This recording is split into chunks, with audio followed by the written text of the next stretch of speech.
Rendez-vous 87, ça a été un genre de grand événement qui s'est articulé, entre autres, autour du hockey. Il y avait des matchs, si je ne m'abuse... entre... Réveille-moi quand c'est fini. Ça a-tu commencé? Mais non. officiellement, comme d'habitude, c'est quand Tom et je vois pas de... Non. Et... Oh non, c'est parti. Puis là, j'étais en train de parler de Rendez-vous 87.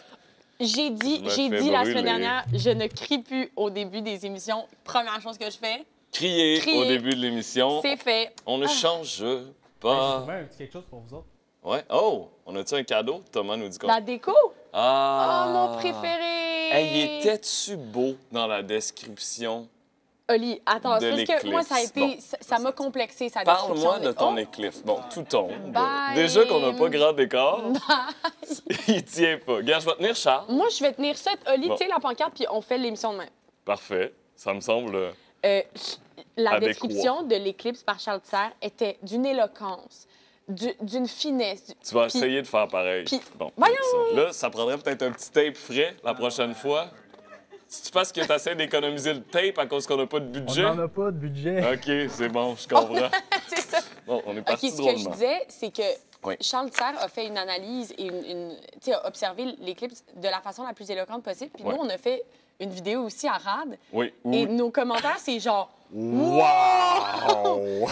C'est fou, honnêtement. J'étais genre, wow, on n'a pas le calibre. On a juste pas le calibre. Je pense qu'on n'a pas la préparation.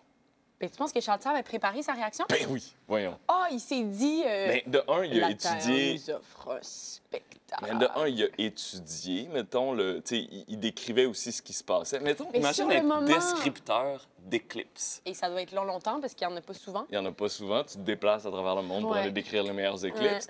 Mais, ouais, et là, il décrit ce qui se passe, puis c'est sûr qu'il s'est préparé de 3-4 lignes, là. C'est ce que j'aurais dû faire, là. Ben oui. Moi, oui, j'étais juste de même, ouais, pas payant. Moi, je suis comme... On veut un rerun! L'éloquence de Rad. Oui, voilà. Hey, Julia, on a fait un appel de projet la semaine dernière. Oui, le jingle! Les jingles. Et on veut vous remercier parce qu'il y a des gens qui ont répondu. Arrête! On a reçu des jingles. On est aussi présentement en discussion avec des personnes qui vont nous concocter Comment j'étais pas au courant de tout ça? Ben, parce qu'il faut garder des petits éléments de surprise quand même des fois, Julia. Et là, aujourd'hui, parce qu'on va les égrener dans le temps, ça va être un jingle par semaine. C'est peut-être ça le nouveau titre de l'émission. Oui. Un jingle par semaine. Et là, j'aimerais d'abord te présenter le premier jingle. On est ailleurs là, de ce OK. qu'on avait.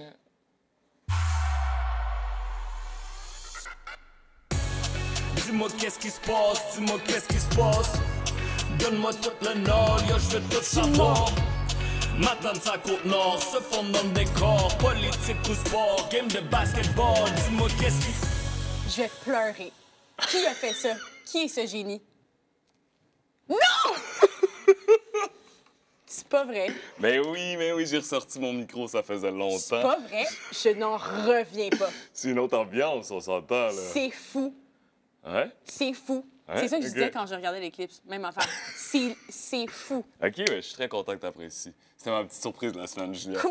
Parce que la semaine passée, tu m'as surpris avec cet excellent chandail. Mais nous, on a M'attendre genre Côte-Nord. tapé deux affaires sur des T-shirts. Ça te Pour prend pas... tu sais, Pour ceux qui ignoreraient là, l'Inside, il faut aller voir l'épisode 2 de la saison De 1. la saison 1, puisque là, c'est l'épisode 2 de la saison. 2! Hey, que ça va vite pareil, hein? Aïe, aïe! Mais il y a des gens qui nous ont sincèrement envoyé des jingles. On va les écouter dans les prochaines semaines. La communauté, qu'est-ce qui se passe, C'est est la- à un autre niveau. C'est la meilleure Est à un communauté autre qui niveau. existe. Hey, petite parenthèse, juste avant qu'on transitionne vers les sujets un peu plus sérieux, je voulais dire que mon jingle ne pourra pas jouer en Tchétchénie à compter du 1er juin. Je sais pas si tu as vu ça passer. La Non. Tchétchénie a interdit les chansons plus lentes que 80 BPM ou plus rapides que 116 BPM. Mais pourquoi? Le but, c'est de préserver la culture et la mentalité tchétchène de Qui bloc. se situe dans un... Dans un range BPM, de BPM précis. dans un rythme musical précis, mais je pense que c'est aussi, entre autres, pour écarter certaines musiques de l'Occident. Les artistes ont été avertis, ils ont jusqu'au 1er juin pour ajuster leurs chansons, sans quoi ils ne pourront pas les jouer en public. Voilà. C'est intéressant. Là, Julia, Olivier. segment spécial. On ne se surprend pas pour les deux premiers blocs parce qu'ils sont complémentaires. On Oui. va parler d'un sujet pour le moins sérieux. Hein, on est toujours dans la petite rigolade ici à Qu'est-ce qui se passe? Là, pour la rigolade, il faut aller à la moitié de l'épisode parce que la première moitié va être consacrée à un sujet un petit peu plus sérieux. Ça fait 6 mois cette semaine que la guerre entre Israël et le Hamas est déclenchée. Oui. On pourrait en parler, honnêtement, chaque semaine. Là, on s'est dit, les 6 mois, c'est une bonne occasion. Puis, honnêtement, tu sais, il y a sûrement des gens autour de toi pour qui c'est la même chose. Là. Mais moi, je connais beaucoup de personnes qui ont décroché des nouvelles sur la guerre parce qu'ils trouvent ça trop difficile, trop anxiogène. C'est dur de recevoir des nouvelles dramatiques comme ça. À tous les jours. À tous les jours. Ouais. Mais il faut absolument en parler, c'est important. Veux-tu commencer? OK. Alors, ça, en fait, on a failli en parler la semaine dernière parce que c'est arrivé juste avant qu'on enregistre l'épisode. Puis finalement, on s'est dit, non, on va prendre le temps. Ce qui s'est passé la semaine dernière, c'est que 7 travailleurs humanitaires ont été frappés par l'armée israélienne en tentant d'acheminer de la nourriture dans la bande de Gaza. L'un d'entre eux était un beauceron. Oui, Jacob Flickinger. Tous ces travailleurs-là donc, travaillaient pour l'ONG World Central Kitchen, qui est un ONG fondé par un chef vedette qui s'appelle José Andrés. C'est genre le Ricardo de l'Espagne. Là. Mais lui, sa mission, c'est d'apporter de la nourriture. Au départ, c'était aux populations qui sont victimes de catastrophes climatiques. Puis ça s'est transformé aussi pour les populations victimes de guerre. Bon. Attaque par l'armée israélienne. Israël a rapidement plaidé qu'il s'agissait d'une erreur, que les frappes du convoi, c'était 3 voitures, n'étaient pas intentionnelles. Sauf qu'on se rend compte, c'est qu'il y a beaucoup de travailleurs humanitaires qui ont été victimes de cette guerre-là, qui sont décédés pendant cette guerre. Ça, c'est une des raisons pour lesquelles les gens ont... Pas tout le monde a cru à la thèse d'Israël. Il y a aussi le fait, ça, c'est le fondateur de l'ONG, José Andrés, quand il a réagi face à la nouvelle, il a dit, pour moi, c'est pas une erreur parce que ça a des allures, et là, je reprends ces mots, d'attaque systématique, parce que les véhicules étaient clairement identifiés.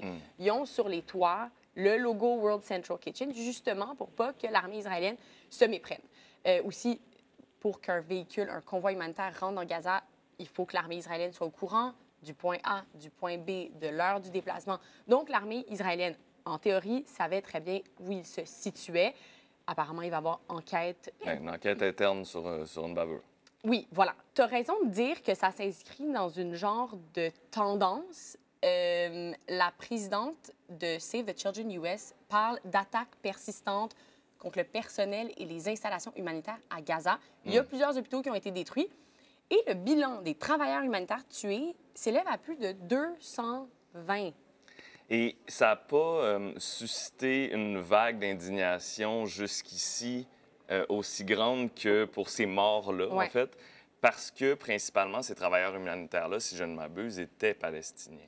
Oui, là, c'est des étrangers, 220, donc nécessairement, les pays étrangers demandent des comptes à Israël. Et c'est ce qui fait que là, le gouvernement israélien est forcé de sortir, de s'excuser, de s'expliquer, de donner plus d'informations sur ce qui s'est produit. Oui, parce qu'avant ça, Joe Biden avait une ligne très pro-israélienne. Il y a encore une ligne très, très pro-israélienne. Il envoie encore des armes et tout ça. Mais il se prononce un peu plus durement. Mais tu as raison de le dire, de ces 220 travailleurs humanitaires tués, plus de 220, là, la majorité sont des Palestiniens. Et ça en fait, potentiellement en tout cas, là, parce que les chiffres... Bon, le conflit moderne ayant fait le plus de victimes humanitaires. Ah ouais. C'est quelque chose.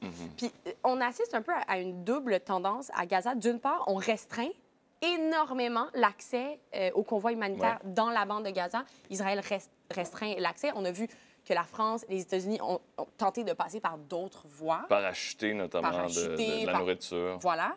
Et d'autre part, il y a des travailleurs humanitaires qui quittent la bande de Gaza de peur d'être eux aussi victimes des attaques. L'ONU s'est prononcée après tout ça. Ouvre les guillemets. L'ampleur des restrictions imposées par Israël à l'entrée de l'aide à Gaza, ainsi que la manière dont il continue de mener les hostilités, peuvent équivaloir à l'utilisation de la famine comme méthode de guerre, ce qui constitue un crime de guerre. Parce que, même à la guerre, il y a des règles. dont le fait de ne pas attaquer les travailleurs humanitaires, de ne pas attaquer les civils. De ne pas pousser une population à la famine non plus. Oui, exactement. Puis pendant ce temps-là, dans la bande de Gaza, plus de 1,1 million de personnes, donc près de la moitié de la population, est dans une situation alimentaire que l'ONU qualifie de catastrophique. Ça ne va pas en s'améliorant, plus difficile de s'approvisionner en eau potable, en médicaments, d'avoir accès à des soins. Donc, c'est une véritable crise humanitaire. Ouais. Et là, l'ONU a demandé un cessez-le-feu immédiat et donc la levée des restrictions sur l'aide humanitaire. Mais depuis, rien n'a bougé, en tout cas du côté d'Israël, rien. Bien, il y a une proposition de trêve là, qui est à l'étude, à laquelle le Hamas devra répondre. C'est un projet de trêve de 6 semaines qui prévoit la libération d'otages, 42 otages détenus à Gaza, en échange de 8 à 900 Palestiniens incarcérés par Israël. Je perds mon micro. As-tu de la difficulté avec ton micro? Parfait. On va te muter. Mais continue à parler. Là, tu sais que tu viens de révéler au grand jour un secret. C'est-à-dire qu'on n'utilise plus nos micros de micro-casques. On s'excuse, c'est que le son était tellement mauvais. Parce que le son était tellement mauvais. Et on a des commentaires de gens qui se plaignent de la qualité horrible du son. Et imaginez ce que ce serait si on utilisait nos micro-casques. C'est encore pire. Donc, pas, là. Je vais faire comme Urbania. Oui, très bien. Super. Une très bonne idée.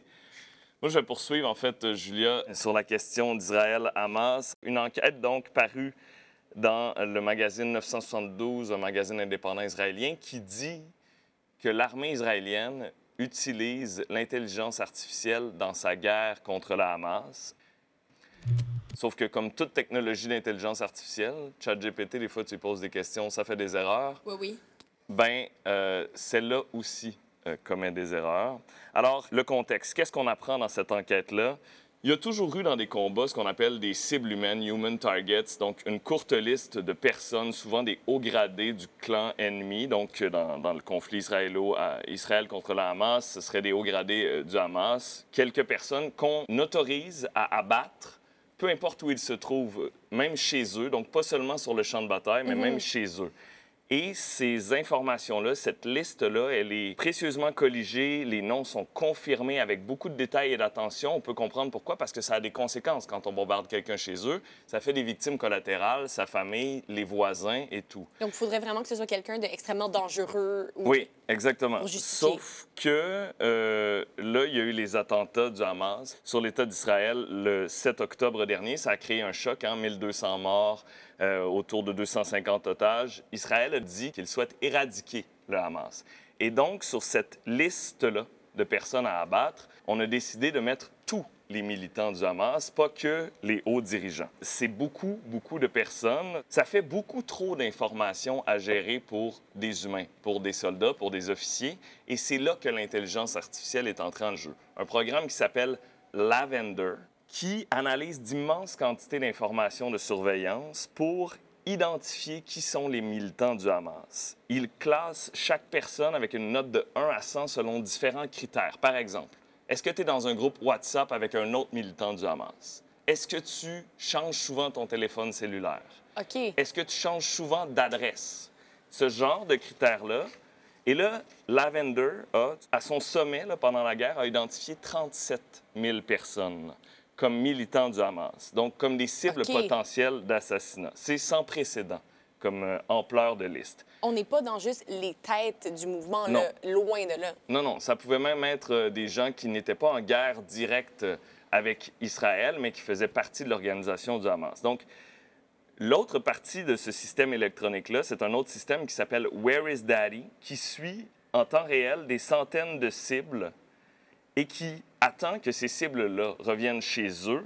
Et là, ce système-là lance l'alerte. Et c'est là que l'humain entre en ligne de compte. Donc, les officiers viennent confirmer les cibles. Sauf que c'est une supervision humaine qui est très limitée.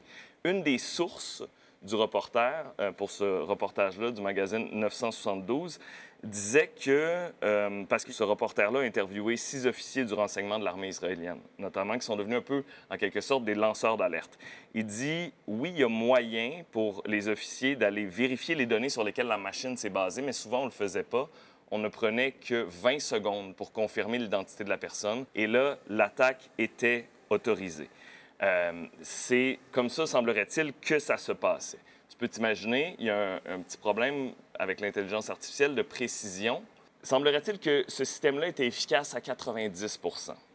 Donc, il y a 10 % de cas où les cibles identifiées étaient soit des membres obscurs du Hamas, qui avaient un lien vague avec le Hamas, ou encore des gens qui avaient tout simplement pas de lien avec le Hamas. Ceci dit, l'analyse du journaliste par rapport à ces systèmes-là qui ont été mis en place, il dit Oui, le 10 d'erreur, c'est tragique, mais moi, ce qui m'inquiète le plus, je ne sais pas si j'ai utilisé le terme inquiéter, c'est cette massification-là. C'est que là, présentement, on a une machine qui décide de qui devrait être tué, qui devrait être ciblé, sans que ce soit une responsabilité morale qui incombe à un humain. Et c'est surtout l'échelle à laquelle on peut désormais établir des listes de cibles qui est sans précédent. Un autre fait intéressant qui se dégage de cette enquête-là, ce qu'on réalise, c'est qu'il y avait un nombre de victimes collatérales tolérées associées à chaque cible. Et ce serait, pour une cible de faible importance, de 15, parce que là, il y avait deux sources qui disaient des informations différentes, entre 15 à 20 victimes collatérales tolérées.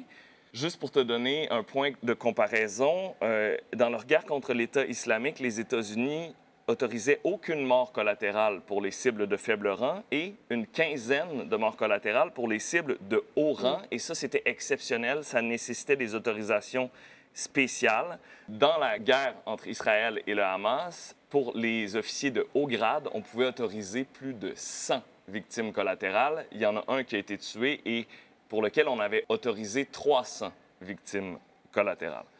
Donc, voilà. Israël dément, quant à elle, s'être servie d'intelligence artificielle pour établir une liste de cibles. Elle a dit, oui, qu'elle se servait de Lavender, mais comme d'un outil secondaire. Ceci dit, quand on regarde le bilan de la guerre jusqu'à maintenant, on peut seulement se questionner sur le rôle qu'un outil comme Lavender peut avoir joué, là, si les révélations du magazine 972 s'avèrent. Parce que ça a permis, ou ça aurait permis, d'identifier une quantité phénoménale de cibles et donc de lancer une vaste quantité d'attaques. Et donc, le résultat, c'est plus de 33 000 Palestiniens morts en 6 mois, plus de 75 000 blessés. La majorité de ces victimes-là, ce sont des femmes et des enfants. Il y a eu plus d'enfants tués dans les 4 premiers mois de la guerre que dans tous les conflits du monde dans les 4 dernières années. Et il y a aussi des dommages matériels. Plus de 70 des maisons dans la bande de Gaza ont été détruites. Ça, c'est des statistiques qui nous proviennent du Hamas. C'est immense. Les chiffres sont immenses. Vraiment. Ouais. Je comprends les gens qui se sentent un peu comme... qui sont très affectés par ce genre de nouvelles. C'est tout à fait compréhensible. Oui. C'est dur à entendre. Est-ce que c'est la vadrouille qui nous fait la transition? C'est la vadrouille qui nous fait la transition. Écoute, il y a même quelqu'un qui nous a envoyé un jingle pour la vadrouille, mais Impossible. là, on sort d'un bloc assez sérieux. Fait que peut-être pas Continue le à faire parler, là. puis au milieu de ton bloc, je vais faire jouer le jingle pour y la a pas de vadrouille. problème. Ça va? Interromps-moi. De quoi tu nous parles? C'est quoi le prochain sujet? Tu te souviens peut-être de ces 6 jeunes Portugais entre 12 et 24 ans qui ont été très médiatisés parce que, après qu'il y a eu des incendies dans leur pays en 2017, ils avaient décidé de faire ni plus ni moins qu'une requête à la Cour européenne des droits de l'homme pour faire condamner le Portugal et 31 autres pays pour leur inaction climatique. 32 pays ont été accusés par les jeunes Oui, Portugais. le Portugal et 31 autres pays. Là, Les autres étaient juste comme « Vous êtes tous coupables! Oui, t'enquêtes là, tant qu'à te pointer à la Cour européenne des droits de l'homme, Ouais. vas-y, vas-y pour la peine, tu sais. » Tu sais, ce qu'on dit, hein, c'est le plus de lignes que tu lances, le plus de chances que ça morde. Tu veux qu'on fasse jouer le jingle de la vadrouille? Vas-y donc. C'est fort, hein? Oh! Qui a envoyé ça? Attends, on a 2 options. Qui a envoyé ça? Est-ce que je peux lui envoyer des fleurs? Elle s'appelle Julie Gagné. Elle est incroyable. Elle nous a envoyé 2 options de jingle pour Julie, t'es une légende. Vas-y. 2 options de refais jingle jouer. pour la vadrouille OK. et un jingle aussi pour l'émission, mais celui-là, on se le garde pour la semaine prochaine. Vas-y, vadrouille. C'est la vadrouille. Fort, non? Oh! Julie Gagné, merci. Merci. Est-ce que, je sais pas, j'ai comme envie d'y demander d'en faire d'autres, c'est trop bon. Avoue, c'est bon, mais là, Julie Gagné. on va commencer par écouter toute la production de Fais-lui Julie. un cœur Gen Z. Oh, comme il y a eu de Ben non, mais je l'ai l'entraînement. craqué. C'est vraiment bon. OK, parfait. Donc, 6 Portugais, jeunes Portugais qui ont Ouais. poursuivi leur gouvernement pour À une la action... Cour européenne des droits de l'homme, là, OK, pour inaction. OK. C'est pas de la petite bière. Et là, c'est cette semaine, je ne ferai pas durer le suspense trop, parce que c'est cette semaine que la Cour rendait son jugement très attendu. Et, roulement de tambour. Ben, fais un roulement de tambour. Ah oui, mais excuse-moi. Participe, là. Ça, on pourrait peut-être aussi demander à quelqu'un de nous enregistrer un roulement de Julie tambour. Gagné. C'est très long. Elle a rejeté leur requête. Elle a rejeté leur requête. Fin de la nouvelle. Et Donc, bonne nuit, tout le monde. Non. En fait, elle a estimé qu'ils n'avaient pas épuisé tous les recours judiciaires dans leur pays. Sauf que, en parallèle, des jeunes Portugais, il y avait les aînés Suissesses. Ah oui, c'est ça. Et le groupe s'appelle les Aînés pour la protection du climat, Klima Seniorinnenschweiz. Elles ont en moyenne... Donc, c'est des germanophones. De Suisse, ouais, des germano-suissesses. Ton allemand... Des aînés germano-suissesses. Ton allemand est à point. Dankeschön. Elles ont en moyenne 73 ans et elles ont dénoncé devant la Cour européenne des droits de l'homme les manquements de leur gouvernement en matière de lutte au changement climatique. Si les jeunes Portugais, c'est surtout en lien avec les feux de forêt, elles, c'est surtout en lien avec les vagues de chaleur. On sait que les aînés sont plus fortement affectés par les vagues de chaleur et qu'il y en a de plus en plus. Donc, elles considéraient que ça affectait leur qualité de vie, leur santé. Et la décision historique, leur requête a été retenue. Ah, j'ai pas fait de roulement de tambour. Non, Voilà. non, mais là, c'est parce que ça fait les roulements. On fait comme si. Leur décision a été retenue, Olivier. Retenu. Étonnement. Et donc, Le punch, toi, je savais pas. la Suisse a donc été condamnée pour inaction climatique et va devoir prendre action pour atteindre ses cibles climatiques. C'est historique parce que c'est la première fois qu'on considère que l'inaction climatique peut porter atteinte aux droits de l'homme carrément, là. Tu sais, il y a quand même... C'est à un autre niveau. Ça va donc faire jurisprudence dans les 46 États membres du Conseil de l'Europe. Et ce n'est sûrement qu'un début parce que ça arrive de plus en plus souvent que des gens arrivent devant les tribunaux à tous les niveaux pour mener leur lutte au changement climatique. Et puisque là, ça a fonctionné, bien, qui dit qu'il n'y en aura pas d'autres qui vont tenter leur chance? Super. Alors, petit sujet aride, s'il en est un. Oh, je mon sais Dieu, pas. comme non, tu sais mais me non. vendre un sujet. Non, j'avoue que c'est... Je recommence ça. Non, trop tard. Oh, non, Je vais non. le repackager. Sujet digne d'un film d'espionnage. C'est très bien, Julia. ça. C'est très bien. OK. La question de l'ingérence étrangère qui défraie la manchette Non, mais depuis moi, ça m'intéresse. plusieurs mois, années à Ottawa. Bien là, c'était cette semaine et c'est encore les audiences publiques de cette commission d'enquête-là, avec des personnages très intéressants qui défilent à la commission. Justin Trudeau était là mercredi après-midi et son entourage a témoigné également cette semaine. Justin Trudeau, premier ministre du Canada, qui a fait un témoignage de 4 heures sur cette question-là. Son témoignage était près de 4 heures. Très attendu parce que jusqu'ici, pendant les audiences, on avait appris que le Service canadien du renseignement de sécurité, le SCRS, savait que la Chine avait interféré de manière clandestine et trompeuse lors des 2 dernières élections fédérales, donc 2019 et 2021, et le SCRS aurait tenu de nombreuses séances de brefage à ce sujet avec des ministres du gouvernement Trudeau ainsi qu'avec le premier ministre Trudeau. Donc, on voulait savoir sa réaction. Parce que Justin Trudeau a toujours affirmé que les élections n'avaient pas été compromises. Eh bien, c'est ce qu'il a dit à nouveau. Hein. Selon lui, les élections n'ont pas été compromises. Il a réitéré aussi qu'il ne savait pas pour l'ingérence avant les dernières élections. Et ce qu'il savait, ce qu'il connaissait comme information, par exemple que Pékin aurait aidé un candidat libéral dans une course à l'investiture, n'était pas assez concluant pour qu'il puisse agir. Alors, petit rappel là, de la situation. The Globe and Mail a rapporté l'année dernière que la Chine avait travaillé pour s'assurer la réélection d'un gouvernement libéral dirigé par Justin Trudeau au dernier scrutin et pour défaire certains candidats conservateurs jugés hostiles au régime chinois. D'ailleurs, Erin O'Toole, qui était chef conservateur à la dernière élection en 2021, a témoigné à la commission et il est allé dire que les conservateurs auraient perdu de 8 à 9 circonscriptions à cause de l'ingérence étrangère. Ceci dit, on Tu as vu ce que Justin Trudeau a dit après? Vas-y. Il était comme... Vraiment, je paraphrase grossièrement, mais il était comme, ouais, c'est un peu mauvais perdant, parce que de toute façon... Oui, il essaie de justifier sa défaite, mais effectivement, ça n'aurait pas changé le résultat global, là, parce que ça aurait été encore un gouvernement libéral minoritaire, mais quand même, 8 à 9 circonscriptions, si ça devait s'avérer, c'est 3 des circonscriptions au Canada, c'est quand même significatif. Mais l'ingérence se manifeste comment? C'est de l'argent envoyé? Oui, notamment de l'argent, aussi, c'est ça, d'essayer d'avantager certains candidats au détriment d'autres. Dans les reportages du Globe and Mail, il y a des sources qui laissaient entendre que le gouvernement de Justin Trudeau avait fait preuve d'une certaine forme d'inaction, là, malgré les informations qu'il avait reçues de la part du SCRS. Et là, il y a certains analystes, certains conservateurs également qui se sont demandé, mais pourquoi donc? Hein?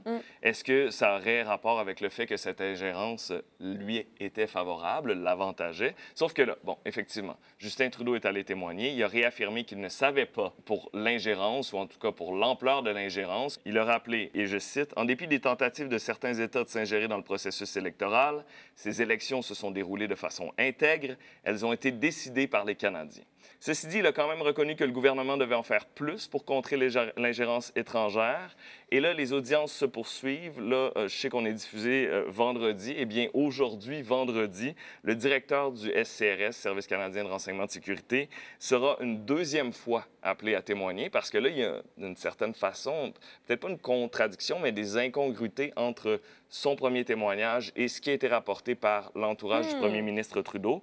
Donc là, la juge Hogg, qui préside cette commission-là, veut en savoir un petit peu plus. Ça devrait mettre un terme aux audiences publiques et on va avoir un rapport préliminaire qui est attendu début mai. L'automne prochain, une deuxième phase d'audience publique qui portera sur la capacité du Canada à détecter les activités d'ingérence. Et le rapport final est prévu pour le 31 décembre 2024. Donc moi, j'ai annulé tous mes plans de party du Nouvel An. Je vais enregistrer le bye-bye et Infoman. Et je vais plutôt lire le rapport le 31 décembre prochain. Puisqu'il y a des élections fédérales l'an prochain, oui. J'imagine que Justin Trudeau doit se dire qu'il a hâte de passer à autre chose parce que... Hâte de passer à un autre appel, mais aussi c'est une belle poignée pour l'opposition. Collectivement, c'est un sujet qui est super important, mais ce qui est en train de se passer. Et il faut aller au fond des choses pour essayer de comprendre qui, comment, quels États internationaux ont avantage à tenter d'influencer et de manipuler d'une certaine façon d'influencer le résultat des élections ici, parce que déjà que la démocratie, c'est un système qui a des qualités et des défauts, puis on se dit souvent « Ah, oh, mon vote n'a pas d'importance dans un système qui est démocratique. Mais là, si en plus, il y a un pays étranger qui vient se mettre le nez dans notre exercice collectif alimente le cynisme sur de un décision, temps, là. Ouais. Ça alimente le cynisme et surtout, ça plombe ce système-là. J'ai hâte au 31 décembre. Oui, moi aussi. On a déjà nos plans.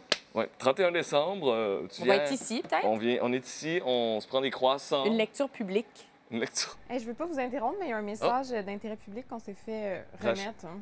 Un message d'intérêt... lire, Julia, Olivier? Veux-tu le lire, Julia? Je sais pas. Mais merci, c'est un message d'intérêt public. C'est une petite surprise. Salut, Olivier et Julia. Pouvez-vous dire à votre énorme auditoire de s'abonner à l'infolettre d'actualité de RAD? On va mettre le lien dans les commentaires. Bisous, vos conceptrices, rédactrices préférées, Laurence et Justine, qu'on adore. Attends. C'est vrai. Attends. Oh, mon micro est encore tombé. Je vais finir l'émission comme ça. Laurence et Justine, bonjour, merci pour ça. Tu as révélé notre secret au niveau du micro. As-tu lu l'infolettre ce matin? Hey, non. Il était question, je suis désolé. Il était question de quantité astronomique de bébites, là. Ah. Et ça m'a écœurée en me réveillant ce matin. Fait que Laurence et Justine, sincèrement, mauvaise journée pour nous écrire ça. OK, mais... Et tu iras lire ça. Mais pour vrai, elles font un travail extraordinaire. Moi, l'infolette, c'est mon affaire préférée. Abonnez-vous à l'infolette de RAD parce que c'est, en plus de qu'est-ce qui se passe, une façon que RAD a de vous communiquer l'actualité, les informations pertinentes des dernières semaines. Vous savez, RAD, on fait des reportages qui... Vous savez, RAD? On fait des reportages qui sont plus de type magazine, sur des enjeux un peu intemporels. Ouais. Mais qu'est-ce qui se passe? Et l'infolettre vous amène dans le cœur de l'actualité. Moi, ce que j'aurais envie de vous dire aussi, abonnez-vous à notre chaîne YouTube si vous n'y êtes pas encore abonné. Likez, sans joke, c'est ce qui nous fait survivre. Likez, c'est ce qui nous fait survivre. Commentez parce que ça met... Ça a l'air d'une blague, c'est pas une blague. Commentez parce que ça met du bonheur dans nos cœurs. Et continuez à nous envoyer des jingles et continuez surtout à parler de ce projet-là à vos amis. Bien sûr. Parce que là, présentement, on est au niveau succès d'estime, c'est-à-dire qu'un petit groupe qui nous apprécie beaucoup, mais il faut conquérir Montréal, le Québec, le Canada français, la France, le monde. À nous, la francophonie. À nous, la francophonie. On finit là-dessus. Et à la semaine prochaine pour découvrir le jingle de l'émission composée par Julie Gagné. Merci, Julie Gagné! Wouh! Ouais, peut-être des nouveaux micros la semaine prochaine. Ça, c'est bon. La semaine prochaine, si on a 500 likes. C'est quoi? Attends, c'est quoi nos max de likes? On a obtenu un 1000 likes sur le premier épisode. 1000 likes, 1200 1000 likes. likes. Mais là, c'est beaucoup. Mais mettons 500 likes la semaine prochaine parce qu'on a vraiment besoin de changer de micro. 500 likes la semaine prochaine, on a des nouveaux micros, OK? Inquiétez-vous pas, on va garder nos cases d'écoute. On le sait que ça fait partie de la recette gagnante.